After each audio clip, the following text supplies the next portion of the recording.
అందుకని ఈ సభ ఈరోజు ఇంతమంది మాట్లాడాల్సి వస్తుంది అధ్యక్ష. మాకు ఏమనిపించిందంటే అధ్యక్ష, దీన్ని క్యాబినెట్ మీటింగ్లో మా దృష్టికి తీసుకొచ్చింది మీకు తెలియజేస్తున్నాను మీ ద్వారా ప్రజలకి. సిబిఐ నేతృత్వంలోని ఈ స్పెషల్ ఇన్వెస్టిగేషన్ టీం ఆ నెయ్యి తయారీకి 1 లీటర్ పాలు కూడా వినియోగించలేదని చెప్పి చాలా ఖచ్చితంగా తేల్చింది. ఆ పామాయిల్లో రసాయనాలు కలిపి తయారు చేసినట్టు చెప్పింది. ఆ ఇతర రసాయనాలు ఏ మూలకాల నుంచి తయారయ్యాయో నిర్ధారణ చేసే సాంకేతికత, దానికై సంబంధించిన టెక్నాలజీ ఆ పర్టికులర్ మా వద్ద లేదనేది ఆ సిట్ తేల్చేసింది. ఈ కేసులో 36 మందిని నిందితులుగా తేల్చింది. శ్రీవారి ప్రసాదాన్ని అపవిత్రం చేసేందుకు ఒక ప్రణాళిక, ఒక ప్లాన్ ప్రకారం కుట్ర జరిగిందన్నట్టు సిట్ తెలియజేసింది. అలాగే దీనికి ముందు ఏం జరిగిందని చూస్తే, తమకి నచ్చిన సంస్థలకి నెయ్యి సరఫరా కాంట్రాక్టులు కట్టబెట్టేందుకు ఒక ప్రణాళిక ప్రకారం టెండర్ నిబంధనలు సవరించారు. నెయ్యి సరఫరాకి సంస్థకి ఉండాల్సిన కనీస వార్షిక టర్నోవర్ 250 కోట్ల నుంచి 150 కోట్లకు తగ్గించారు. రోజుకి 4 లక్షల లీటర్ల పాలు సేకరించాలన్న నిబంధనని తొలగించారు. డైరీ రంగంలో 3 ఏళ్ల అనుభవం ఉండాలన్న నియమాన్ని ఏడాది కుదించారు. రోజుకి 12 టన్నుల వెన్నెయ్య తేయాలన్న నిబంధనను కూడా 8 టన్నులుగా మార్చేశారు. అంటే ఒకరికి నెయ్యి కాంట్రాక్ట్ ఇవ్వాలంటే ఇన్ని నిబంధనల్ని తూట్లు పడిచారు. అది చేసిన తర్వాత మళ్ళీ సవరణ అనంతరం వీళ్ళు ఎంపిక చేసిన సంస్థలు 20-23 మధ్య నెయ్యి సరఫరా చేశాయి. నెయ్యి సరఫరా చేసిన సంస్థకు అందుకు కావాల్సిన కనీస అర్హతలు లేవని సిట్ ఛార్జ్ షీట్లో ఉంది. వీరు నెయ్యి సరఫరాకి ఎంచుకున్న సంస్థలు బోలేబాబా అని కానీ దానికి అనుబంధ సంస్థలు మాల్గంగా, వైష్ణవి డైరీలు 1 లీటర్ కూడా నెయ్యిని పాల నుంచి తయారు చేయాలని స్పష్టంగా చెప్పారు. ఇది 1924 మధ్య 11 కోట్ల మంది భక్తులను శ్రీవారిని దర్శించుకుంటే ఆ కాలంలో మొత్తం 48 కోట్ల లడ్డు ప్రసాదాలు విక్రయం జరిగింది. దాంట్లో సుమారు 20 కోట్ల లడ్డూలు నకిలీ నెయ్యితో తయారయ్యాయని చెప్పి టీటీడీ రికార్డ్స్ తెలియజేస్తాం. ఆ 11 కోట్ల మందికి రసాయనాలతో నిండిన మన లడ్డూలు పంపించారు. అలాగే ఇందులో 1,00,000 లడ్డూలు కూడా అయోధ్య రామమందిర ప్రారంభోత్సవానికి పంపిణీ చేశారు.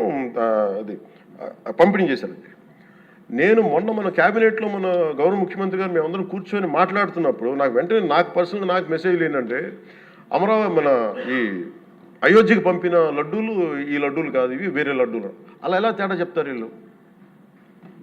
దానికోసం ప్రత్యేకంగా అంటే అక్కడ నిబంధనలు ఎక్కడా కూడా మీరు నెయ్యి మేము పలానోళ్ళు కొన్నారు మాకు డీటెయిల్స్ ఇస్తూ ఉన్నారు. నేను సభాముఖంగా ఎందుకు వాళ్ళకి పేర్లు ప్రస్తావించారు ఆ చెప్పిన వ్యక్తులు కానీ వీళ్ళు కానీ.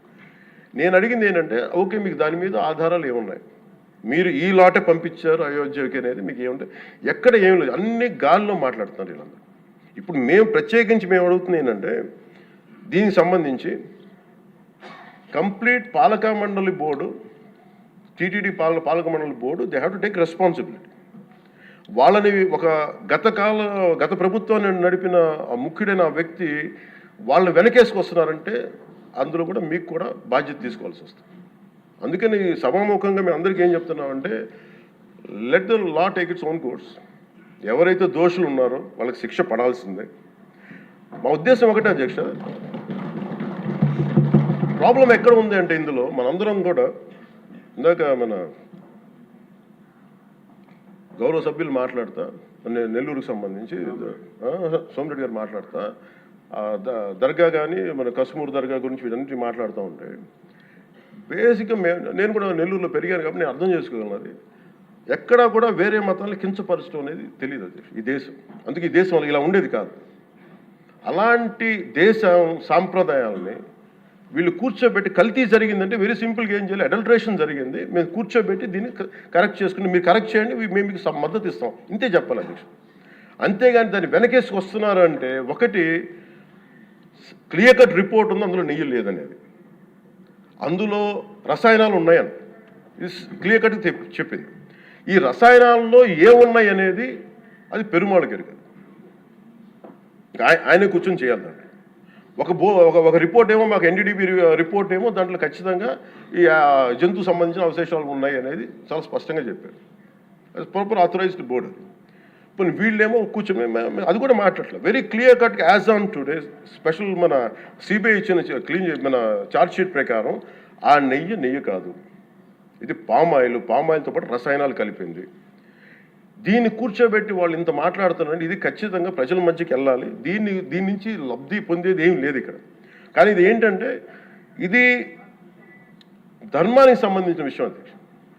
ఇదే ఇష్యూ కనుక, ఇదే సమస్య కనుక ఏ ఒక్క మతానికి జరుగుంటే, హిందూ ధర్మానికి కాకుండా, వెంకటేశ్వర స్వామి వారికి కాకుండా ఇంకెవరికి జరిగినా కానీ ఈ దేశం గగ్గులు అయిపోయింది.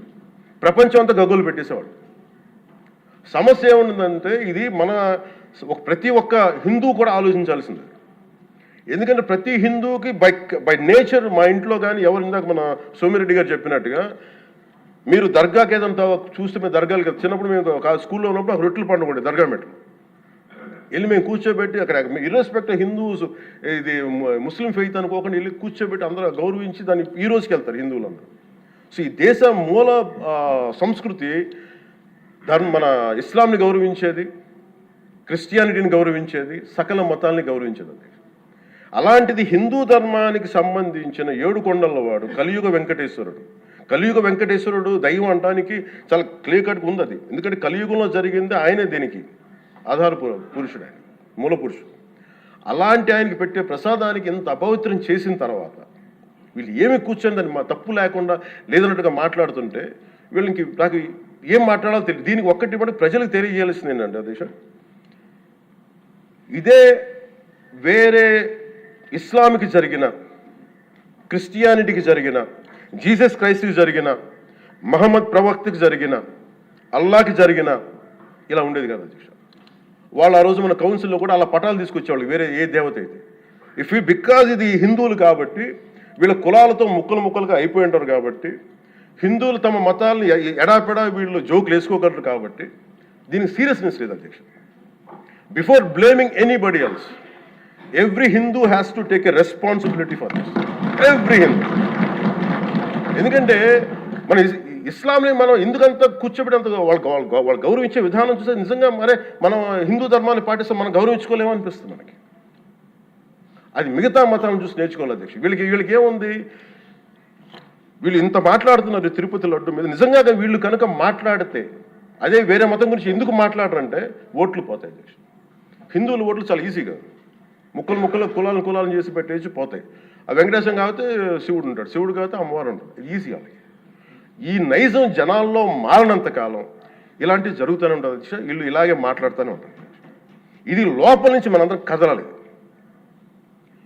ఇర్రెస్పెక్ట్ ఆఫ్ పార్టీస్. నేను వైసీపీలో ఇప్పుడు రాని వైసీపీ నాయకులు కూడా అడుగుతున్నాను, వాళ్ళ పద్ధతిదారులు కూడా చెప్తున్నాను ఈ సభాముఖం.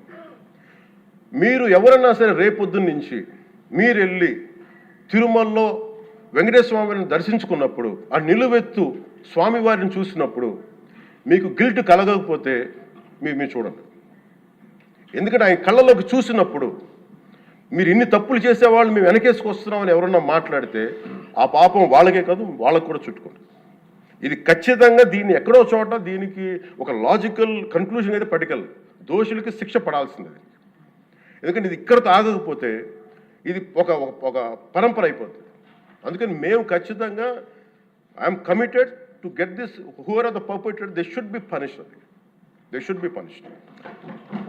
అలాగే ఒక ముగింపు 2 వాక్యాలు చెప్పి నేను చెప్పి ముగిస్తాను. మొన్న మధ్య నేను ఆముక్తమాల చదువుతున్నప్పుడు 218వ పద్యం,